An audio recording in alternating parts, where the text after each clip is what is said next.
오늘 본문의 내용을 보면요. 에서가 동행하겠다고 하자 야곱은 자신의 자식들과 가축이 연약해서 천천히 가겠다고 말을 합니다. 또 야곱 곁에 종을 머물게 하려는 에서의 호의도 사양을 하게 됩니다. 에서는요 세일로 돌아가고요. 야곱은 숫곳에 집과 우라칸을 짓게 됩니다. 또 야곱이 시간이 흘러서 가나안 땅 세겜에 장막을 치고 그 밭을 산 후에 제단을 쌓았다라는 내용이 오늘 본문의 내용입니다. 오늘 이 본문을 통해서 우리가 좀 살펴볼 게 있어요. 야곱의 마음을 좀 계속해서 좀 살펴볼 필요가 있습니다.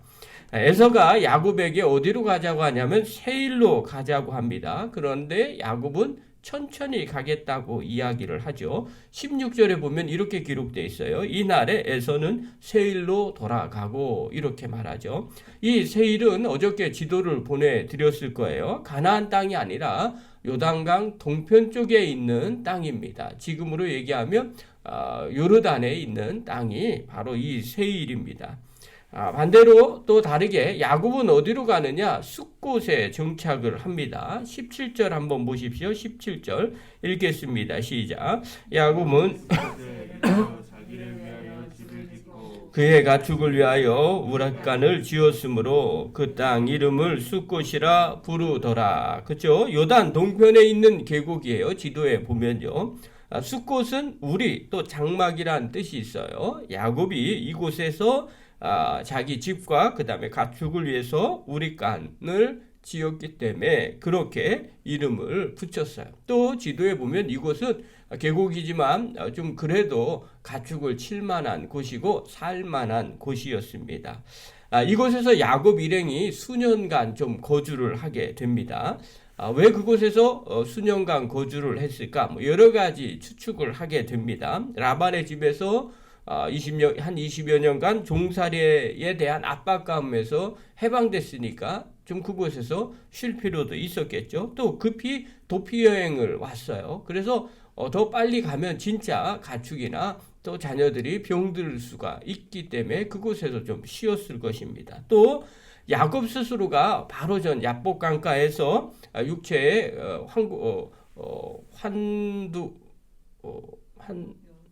환도뼈가 위골되는 그런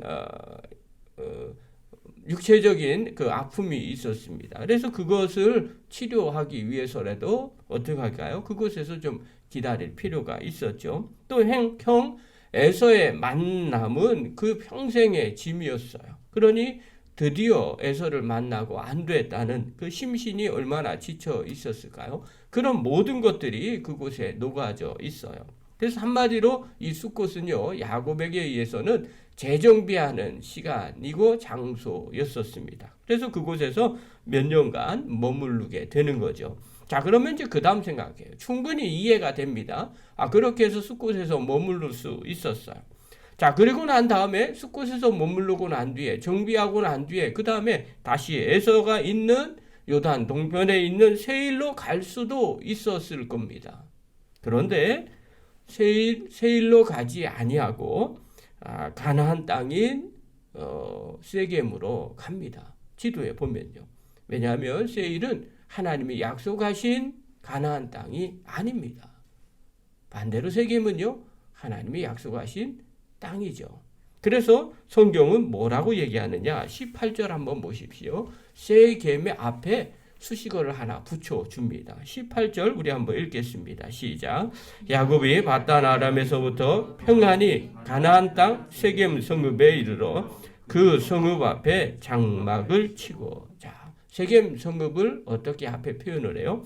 가나안 땅 이렇게 표현해요.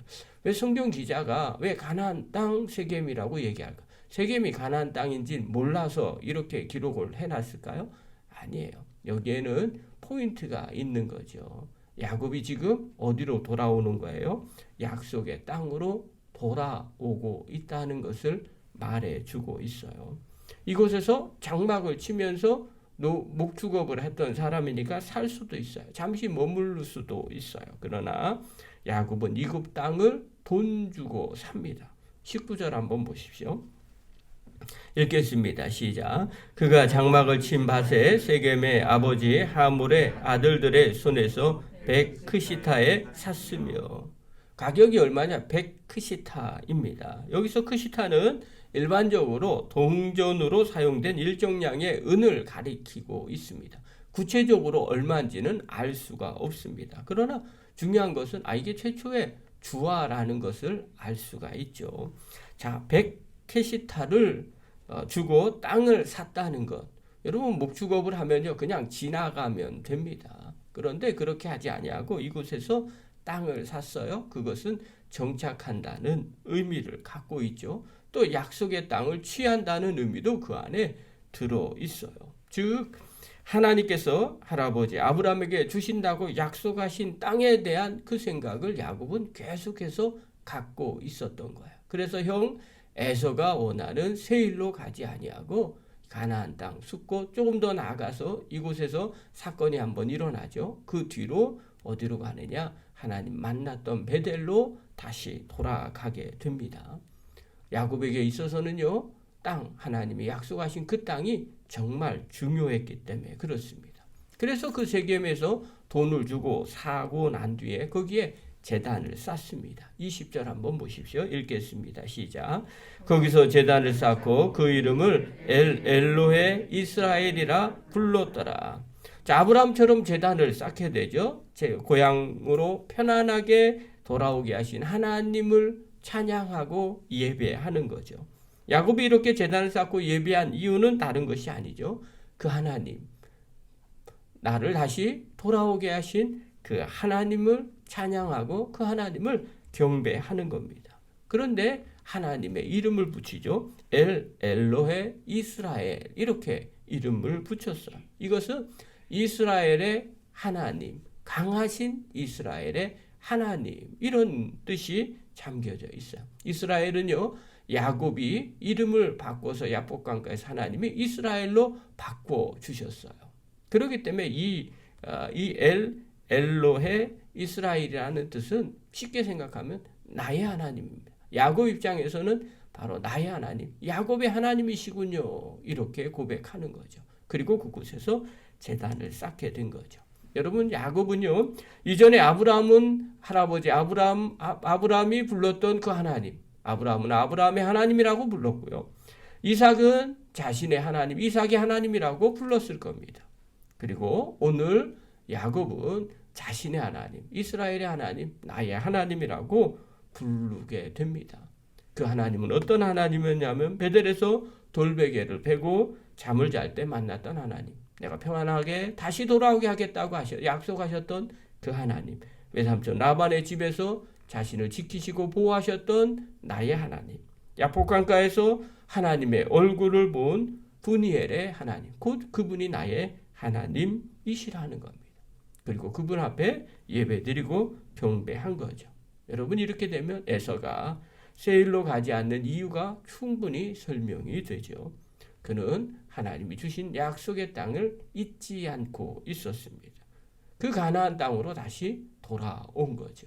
또 그는 자신을 인도하시고 자신과 함께 하시는 나의 하나님이라는 신앙의 고백이 있었습니다.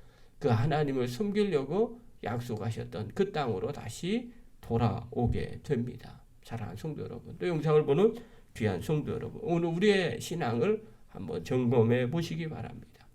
우리가 믿는 하나님은 어떤 하나님입니까? 성경에 나와 있는 그 하나님이시죠.